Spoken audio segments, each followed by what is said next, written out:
새아침의 말씀입니다. 서울시 양천구 곰달래로 새물교교회 이정철 목사입니다. 하나님께서 허락하신 새날 새아침 주님의 이름으로 문안드립니다. 오늘 하루도 주님보다 앞서지 않고 성령 따라 승리하는 하루 되시기를 축복합니다. 누가복음 12장 35절에서 47절 본문으로 오늘을 마지막처럼 사는 자 제목으로 말씀 전하겠습니다. 요리 대결 프로그램 흑백요리사는 대한민국 최고의 요리사를 가리는 대회입니다.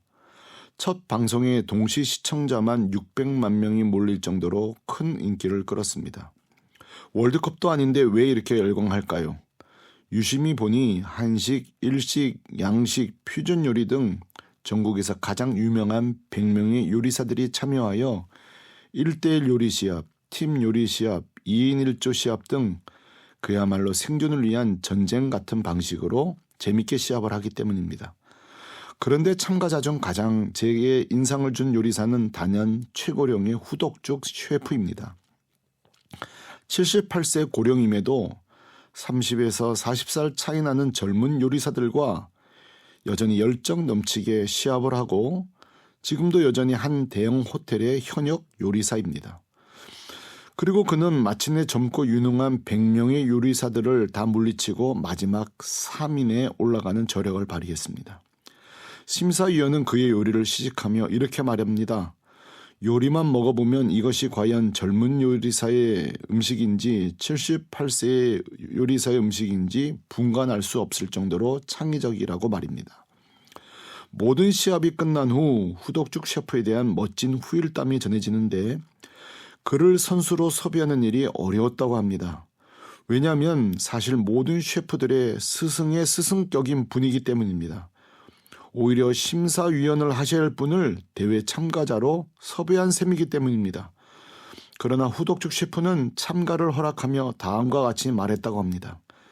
나의 목표는 80세까지 현역으로 요리하는 것인데 이제 얼마 남지 않았습니다.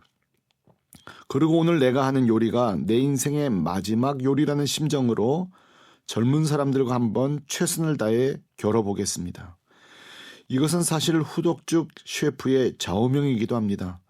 그는 매일 출근하는 식당에 도착하면 똑같은 마음으로 하루를 시작했다고 합니다. 나의 건강이 어떻게 될지 몰라. 아침 일어나면 오늘이 마지막 날이다. 이것이 내 마지막 요리다. 라고 말입니다. 최근 시작한 그의 SNS의 첫 메시지는 겸손하고 정직한 마음으로 요리하겠다였습니다. 저는 후덕죽 셰프를 보면서 깨달은 것이 있습니다. 오늘을 마지막처럼 사는 자를 이길 자는 없습니다. 이것은 실제 전쟁에서도 마찬가지입니다. 왜군들이 항상 이해할 수 없었던 것은 늘 왜군이 조선의 수군보다 모든 면에서 월등한데도 왜 자꾸 패배하는가 하는 점이었습니다. 모두가 말합니다. 조선 수군에게는 명장 이순신이 있었기 때문이라고 말입니다. 맞습니다. 그러나 더 엄밀히 말하면 명장 이순신 장군의 전쟁에 대한 태도입니다. 명량해전이 벌어지기에 하루 전날 9월 16일에 쓴 책 난중일기의 내용입니다. 필사즉생, 필생즉사. 반드시 죽고자 하면 살고 반드시 살고자 하면 죽는다는 말입니다. 12척밖에 남지 않은 배, 왜군의 133척 앞에서 떨고 있는 수군 장수들에게 이순신이 했단 말입니다. 무슨 말입니까? 오늘 우리는 죽기를 각오하고 싸우자 이 말입니다. 그런데 죽음을 각오한 그날 오히려 그들은 삽니다. 오늘을 마지막으로 삼고 싸우는 자를 이길 자 없습니다.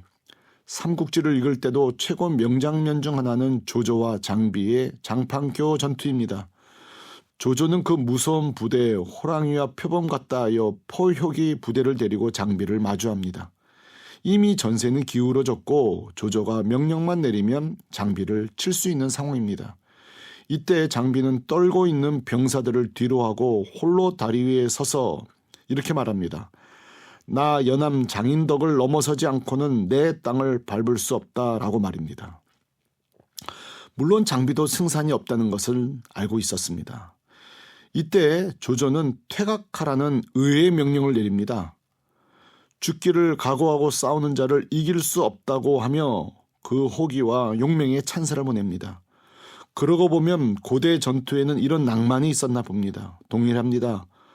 오늘이 마지막인 것처럼 싸우는 자를 이길 자는 없습니다.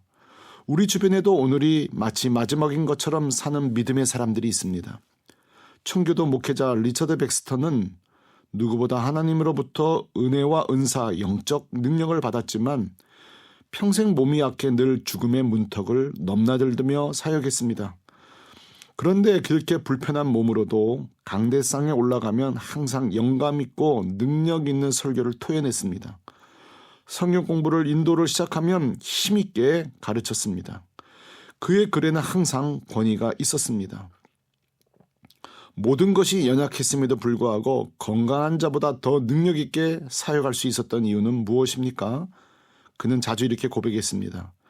나는 다시는 설교하지 못할 것처럼 설교했고 다시는 글을 쓰지 못할 것처럼 썼다. 죽어가는 사람이 죽어가는 사람에게 말하듯 설교했다고 말입니다. 그 고백이 그의 사역에 생명을 불어넣었습니다. 단상에 올라갈 때마다 오늘이 내 마지막 설교구나 라고 생각하는 자의 메시지에 어찌 능력이 없을 수 있겠습니까? 이 책이 내 마지막 글이구나 하는 마음으로 쓰는 글에 어찌 영감이 없겠으며 이 교회가 내 마지막 목회하는 곳이구나 하는 생각에 어찌 목회에 부흥이 없겠습니까? 이처럼 오늘을 마지막으로 사는 자를 아무도 이길 수 없습니다. 특별히 우리 예수님의말로 하루를 마지막처럼 사신 분입니다. 종종 쉬엄쉬엄 일하기를 원하는 제자들에게 이렇게 말씀하십니다. 요한복음 9장 4절. 때가 아직 낮임에 나를 보내신 이의 일을 우리가 하여야 하리라.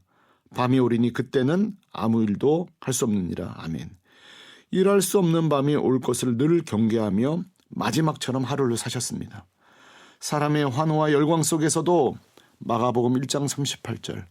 이르시되 우리가 가까운 마을들로 가자. 거기서도 전도하리니 내가 이를 위하여 왔노라 하시고 아멘.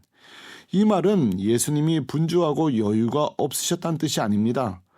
단 한순간도 허투루 사용하지 않고 마지막처럼 사셨다는 뜻입니다.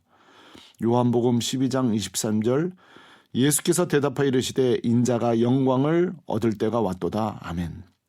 마지막 십자가의 때를 항상 가슴에 품고 그날을 향해 사셨기 때문입니다. 누가복음 22장 15절 이르시되 내가 고난을 받기 전에 너희와 함께 이 유월절 먹기를 원하노라. 아멘. 실제 십자가 지식이 마지막 날마저 제자들과 평생에 기억하고 기념해야 될 성찬의 밤으로 사용하셨습니다. 하루를 마지막처럼 사는 자는 결코 헛되게 살지 않습니다. 그렇다면 오늘날 그리스도인들은 어떻게 살아야 할까요? 오늘 주님은 우리에게 말씀하십니다. 36절. 너희는 마치 그 주인이 혼인잔치에서 돌아와 문을 두드리면 곧 열어주려고 기다리는 사람과 같이 되라. 아멘. 이것은 비유적 묘사로 마치 매일매일 주인을 기다리는 종들처럼 성도 역시 오늘이 다시 오실 주님의 날, 마지막 날인 것처럼 여기고 종말론적으로 기다리는 적극적 태도를 말합니다. 다시 말해 오늘이 주님 다시 오실 마지막 날처럼 살라는 것입니다. 어떻게 이런 자가 하루를 헛되게 살겠습니까? 마지막 날처럼 사는 자를 이길 자 아무도 없습니다. 하나님께서 허락하신 오늘 새아침 이 날도 마지막 날인 것처럼 사랑하고 사역하고 섬기는 복된 날 되시기를 축복합니다. 아멘. 새아침의 말씀 서울시 양천구 곰달래로 새물교교회 이정철 목사였습니다.